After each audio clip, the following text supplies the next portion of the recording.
Over the years, jobs have played a pivotal role in shaping the entire trajectory of the Final Fantasy franchise. Some of the earliest games would feature now iconic jobs such as Warrior, Black Mage, White Mage and Thief. And as the games got more complicated, so too did the jobs available for players to choose from. This saw plenty of more specialised roles created that would either build upon existing jobs or bring wholly unique properties and functions to the table. Some of these new, more dynamic jobs would end up becoming very popular amongst the fanbase, with prominent examples being the Dark Knight, Paladin, and Blue Mage. But they would only serve as the tip of the iceberg, for as the franchise continued to grow, a huge compendium of jobs would be created. As of 2023, it means there are now well over 100 different jobs that exist, and some would contain mechanics that were so intriguing and unconventional that they actually held them back from becoming more mainstream. It's those jobs that we're going to be running through today. So strap yourselves in as we explore 7 of the most obscure jobs to have ever appeared within a Final Fantasy game. And to kick things off, we're going to start with the Orator from Final Fantasy Tactics. By the time Final Fantasy Tactics launched, jobs were a well-established part of the Final Fantasy game design ecosystem. It had seen almost 40 complete or pseudo-jobs crafted through the mainline entries, and some of these were quite unique.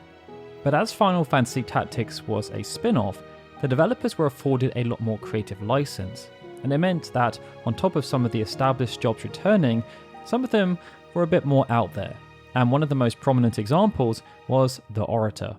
This job took the concept of the pen being mightier than the sword quite literally, as the Orator, known as the Mediator in some localizations, was a job where speech would be the weapon. It was a magic-orientated job that players could unlock by reaching level 3 for the Mystic role, and it would see the player character utilize words and speech in combat via the Speechcraft or Talk command. These words could be used to cast buffs and debuffs, with the effectiveness of the buff depending on the character's magic skill. And what made everything quite comical was the names of these skills. Insult, for example, could inflict berserk on foes, and Condemn could be used to inflict doom. But the role of the Orator did not stop there, and this is where some of the uniqueness really kicks in.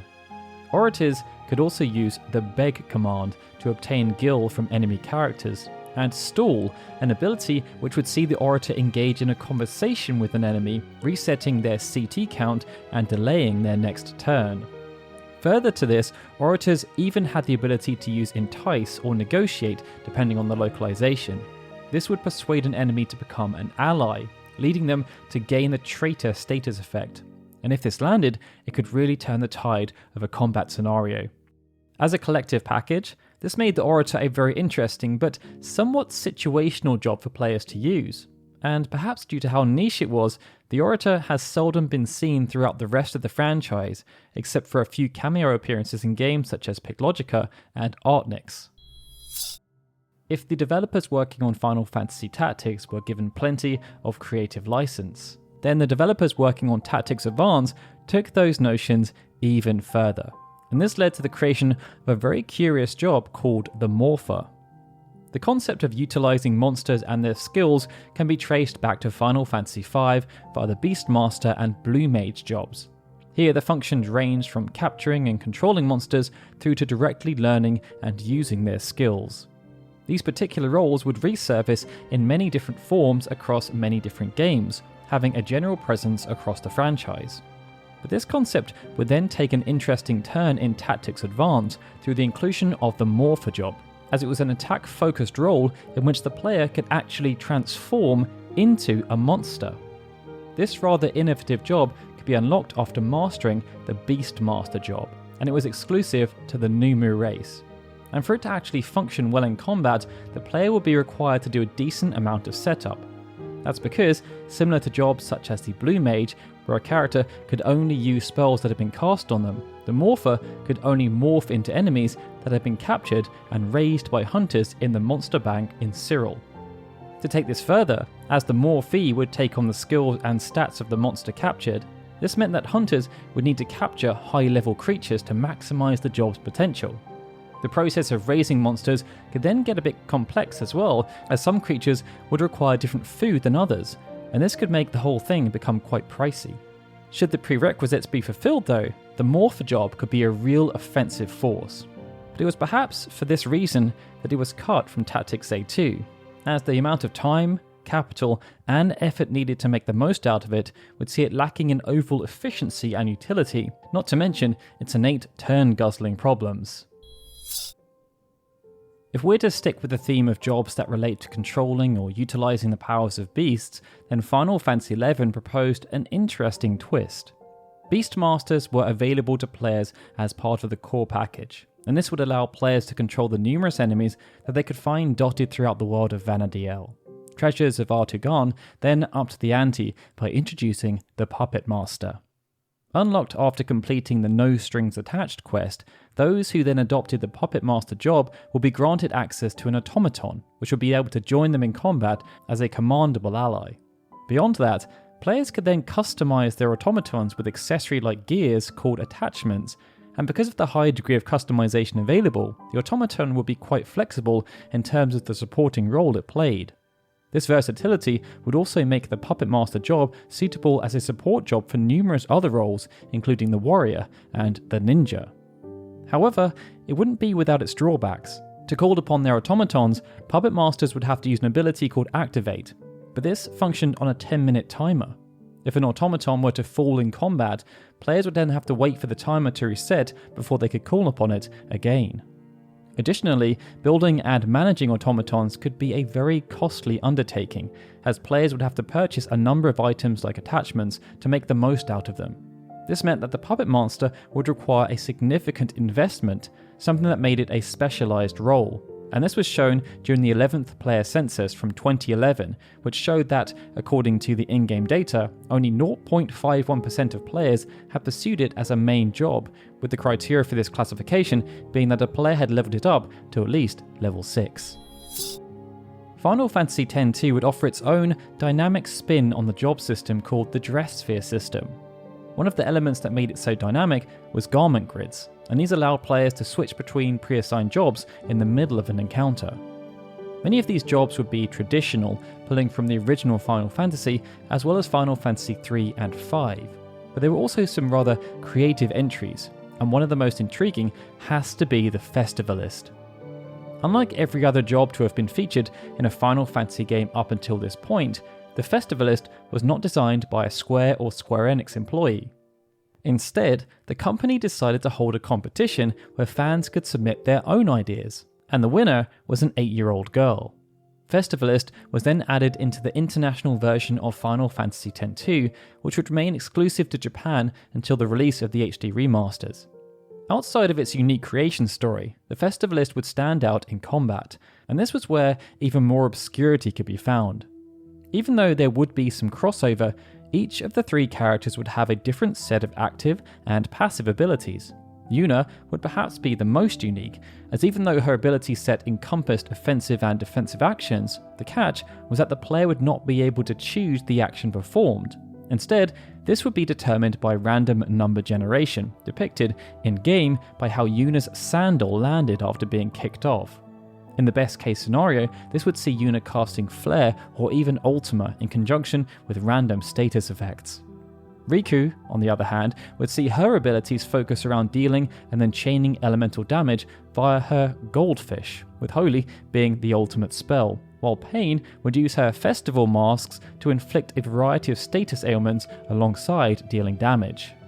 Based on this, it's clear that the developers wanted to have some fun recreating the entry that was submitted via the competition, but even though it had unique origins and a playful depiction, it wasn't a strong enough showing for Festivalist to ever appear again outside of Last Mission.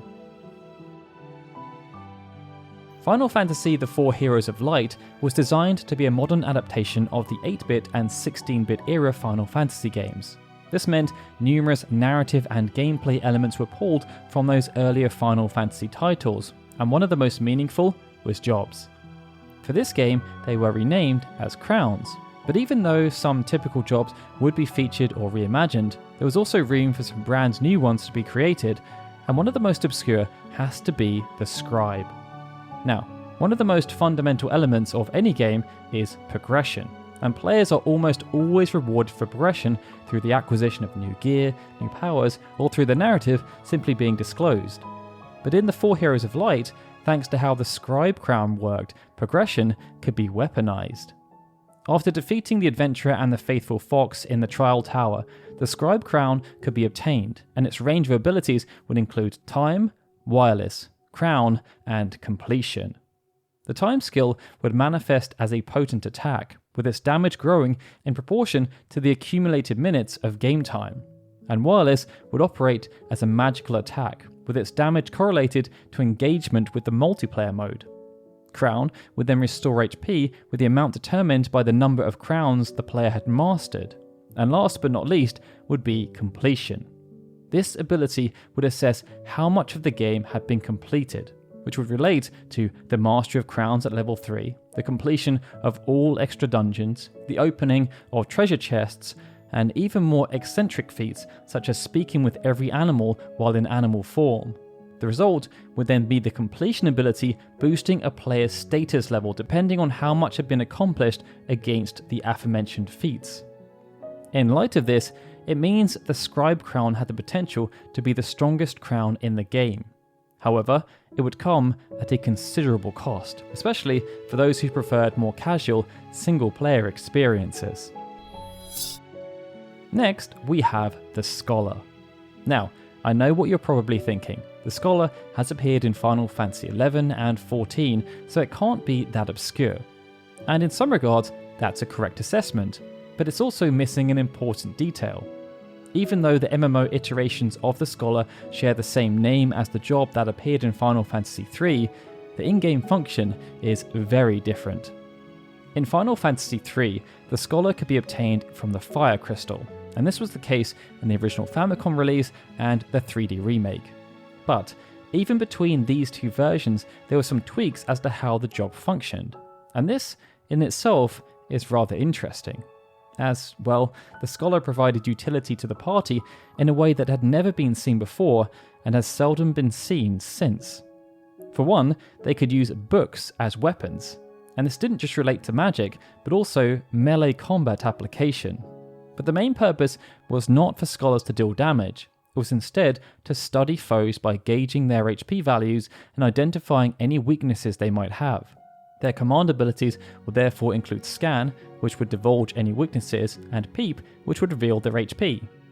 As this was quite restrictive, the 3D remake would then expand the remit of scholars, giving them access to white and black magic spells, and this would then align with the more recent iterations of the Scholar. But there was also a change to its original functionality too, as scholars gained the item lore support ability, which would double the potency of any items used in combat. Moreover, Scan and Peep will be combined into the Study ability, which in addition to revealing HP and weaknesses, would also have the ability to dispel enemy buffs. The Pixel Remaster, which would serve as a faithful recreation of the original Famicom release, would also see some adjustments made. Similar to the 3D remake, it would feature Study as an ability that combined the functionality of Scan and Peep, but the ability to remove status effects was discarded. Alchemy was also added, and this retained the same functionality as item lore. However, the ability to cast magic was removed. But even with those changes to the Pixel Remaster, the Scholar was a one-dimensional job with limited application. The only time it had true value was when fighting against Hain, as that enemy had the ability to change its weaknesses mid-battle. In future games, perhaps because of how one-dimensional the job was, the Scholar toolkit was adjusted to be more focused on damage dealing, and the original purpose of the job, which revolved around studying enemies, would instead be made available for other roles through conventional means such as the Libra spell and Scan. That then brings us to our final job, and its mechanics are perhaps the most unique of any on this list. Similar to the Four Heroes of Light, Final Fantasy Dimensions had a close connection with the earlier entries of the Final Fantasy franchise, and this made sense as they were both overseen by Takashi Tokita. For this reason, jobs played a central role in the gameplay experience, but while many were throwbacks to the franchise's illustrious past, there was still room for original creations, and this was typified by the Memorist job. After being obtained upon completing the Forgotten Memories chapter, the Memorist job would only possess 2 abilities, Memorandum and Recollect. When using Memorandum, the game would select 4 random commands that the player had learned thus far by using other jobs. This would grant access to a huge range of abilities within just a single job, and as the commands always granted access to the highest level spells associated with the commands, such as magic, it could have great and powerful utility. But as the process was random, it could also become quite disjointed to use. The real strength of the Memorist came from the Recollect passive. This would enable the character to raise their stats and customize growth by using memories, resources which could be found all over the map and consumed like items.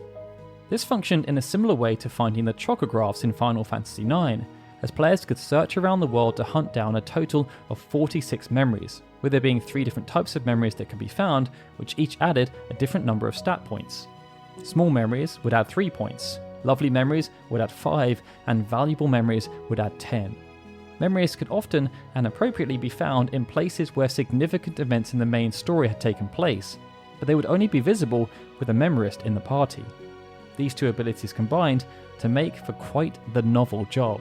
But perhaps due to its shortcomings, the Memorist itself became a memory, and has remained isolated to that single appearance. And with that, we're reaching the end. They were 7 of the most obscure jobs from across the Final Fantasy franchise. Did any of you make use of these jobs in your playthroughs? Let us know in the comments below, and if you enjoyed this video, feel free to give us a like and subscribe for more content. Alright everyone, with that, this is Daryl signing out. As always, I'd like to give a big thank you to all of our Patreon and YouTube membership supporters, especially Adam Aguilara, Arguan, Benjamin Snow, The Livestream, Gaussian Dikujata, Gregory, Justin Dent, and Zukan TDK, who are super special Onion Knight supporters, and of course, a big thank you to everyone for watching this video. I'll see you all again soon for more Final Fantasy goodness.